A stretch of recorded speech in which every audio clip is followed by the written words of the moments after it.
영국이 한국과의 KF-21 공동개발 협의를 공식화하며 총 29조 원 규모의 협력 제안서를 한국 측에 제출한 사실이 드러나 유럽 방산업계에 충격을 안기고 있다.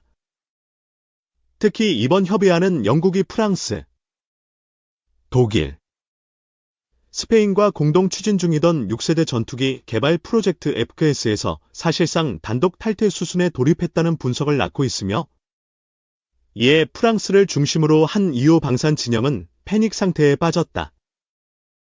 이번 사건의 파급력이 큰 이유는 단순한 전투기 도입이나 기술 제휴 수준이 아니라 영국이 KF-21 플랫폼을 중심으로 한 완전한 공동개발 참여와 향후 6세대 전투기 연계 가능성까지 포함한 다층적 제안을 공식 문서로 제출했다는 데 있다. 특히 이 제안서는 방위사업청과 한국항공우주산업, KI에 전달된 동시에 영국 국방부 내부에서도 차세대 공군 전력의 기반을 전국 한국 중심으로 전환하겠다는 전략 기조를 명시했다는 점에서 유럽 안보 구도에 중대한 균열이 발생한 셈이다. 영국 국방부는 이번 제안을 통해 KF-21 블록 2 및 블록 3의 개발에 기술적, 재정적 투자를 동시에 진행할 의사를 밝혔다. 영국이 제시한 29조 원 규모의 협력안은 단순한 구매 계약이 아니라 설계 단계부터 엔진, 센서, 스텔스 도료, 무장 통합 체계 등에서 영국 방산 기업이 공동 참여하는 구조로 설계되었으며 이에 따라 롤스로이스, 배 시스템즈, 엠브데, 키네티큐 등 영국 내 대표 방산업체들이 일괄적으로 한국과의 협업을 준비하고 있는 상황이다.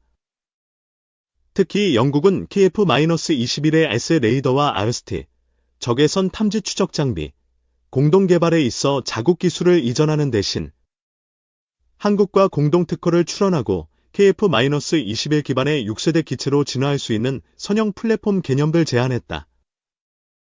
이 개념은 KF-21을 시작으로 점진적 개량을 거쳐 2035년 이후 운용 가능한 6세대 모델로 이어지는 개발 노선을 공유하자는 것으로 독자 개발이 아닌 양국 간 전략적 통합을 뜻한다. 이 같은 협의안이 공개되자마자 프랑스는 즉각 반발하고 나섰다. 프랑스 국방부는 공식 성명을 통해 경국의 독단적 행보는 FCAS 공동개발 정신을 정면으로 위배하는 것이라며 프로그램의 균형과 신뢰를 파괴할 수 있는 중대한 리스크라고 강도 높게 비판했다. 특히 프랑스는 자체 전투기 라팔 후속 모델을 FCAS 체계에 포함시켜 유럽 내 기술 주도권을 확보하려 했던 상황에서 영국이 아시아 국가와의 협력을 통해 새로운 기술 동맹을 구축한다면 유럽 주도권이 무너질 수 있다는 위기의식을 갖고 있다. 실제로 이번 제안은 단순한 기술 협력 그 이상의 정치적 함의를 담고 있다. 영국은 브렉시트 이후 유럽연합, EU, 과의 방산 협력이 지속적으로 불협화음을 겪어왔고 최근에는 독일과의 기체 설계 갈등, 프랑스와의 무장 통합 갈등 등이 심화되며 사실상 가스 프로젝트가 표류 상태에 놓여 있었다. 반면 한국은 KF-21 개발을 통해 단기간에 항공기 체계 개발 능력을 입증했고 인도네시아, 폴란드, 필리핀 등과의 방산 외교에서도 유연한 협력 구조를 구축하며 국제적 신뢰를 높이고 있었다. 영국은 이러한 점에 주목했다. FCAS에서 영국은 일본, 이탈리아와 별도로 GKP, 글로벌 컴배트 에어 프로그램을 추진하고 있었지만 이 또한 일본의 독자 전략과 이탈리아의 예산 부족으로 인해 예상보다 진척이 느린 상황이다. 이에 따라 영국은 실질적인 플랫폼 확보와 기술 검증이 가능한 한국의 KF-21을 현실적 대안으로 판단한 것으로 보인다. 또한 영국은 KF-21의 글로벌 수출 가능성에도 주목하고 있다. KF-21은 현재 필리핀, 콜롬비아, 이집트, 사우디아라비아 등 다양한 국가와 수출 협상이 진행되고 있으며 영국이 개발에 참여할 경우 유럽, 아시아, 중동을 아우르는 연합 판매 체계를 구축할 수 있다. 이는 FCAS나 GKP보다 훨씬 유연하고 확장성이 높은 시스템으로 영국 입장에서는 독자 수출 전략과 글로벌 방산 영향력을 확대하는 데 결정적 기회를 제공한다. 이러한 배경 속에서 한국 정부는 신중한 입장을 보이면서도 영국과의 협력이 기술적으로는 물론 전략적으로도 매우 유의미한 기회라는 점을 인정하고 있다. 방위사업청 고위 관계자는 제안서의 구체적 조건들을 검토 중이며 단순한 공동개발이 아니라 플랫폼 장기진화 구조까지 고려된 제안이라는 점에서 의미가 깊다고 말했다. KA 측도 내부적으로는 경국형 KF-21 또는 유럽 버전 KF-X 개념에 대해 다각적인 시뮬레이션과 설계를 병행하고 있는 것으로 전해졌다. 이런 가운데 한국은 기술적 측면에서도 큰 기회를 맞고 있다. 예컨대 영국 롤스로이스는 차세대 엔진 개발 능력에서 세계 최상위권에 있으며 KF-21 후속 엔진에 대한 기술 협력 가능성은 향후 블록 3, 블록 4로 이어질 장기 프로그램에서 한국의 자주개발 역량을 비약적으로 향상시킬 수 있다.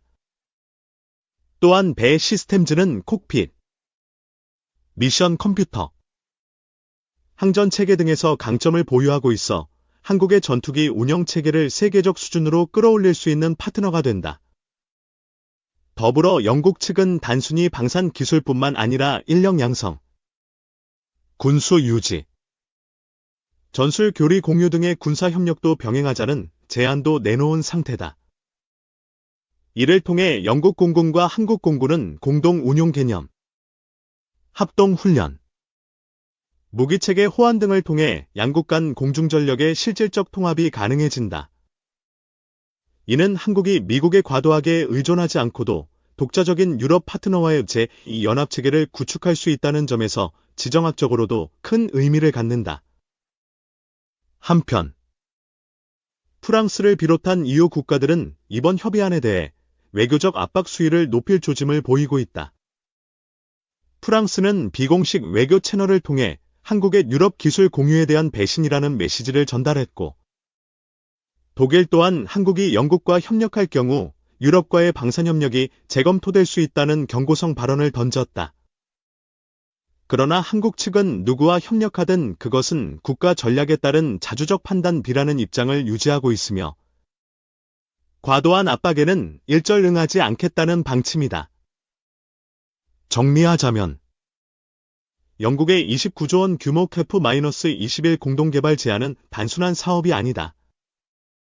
이는 유럽아시아 방산 구도의 중대한 판도 변화를 예고하는 정치 전략 기술적 사건이며 한국이 기술 자립을 넘어 세계 군사 전략의 주도권 경쟁에 본격적으로 등장했음을 상징한다. KF-21이 더 이상 한국형 전투기에 머물지 않고 국제공조와 전략연합의 중심 플랫폼으로 진화할 수 있는 결정적 계기가 열렸다. 앞으로 한국이 영국의 제안을 어떻게 수용할지, 그리고 이를 어떤 형태로 현실화할지가 관건이다.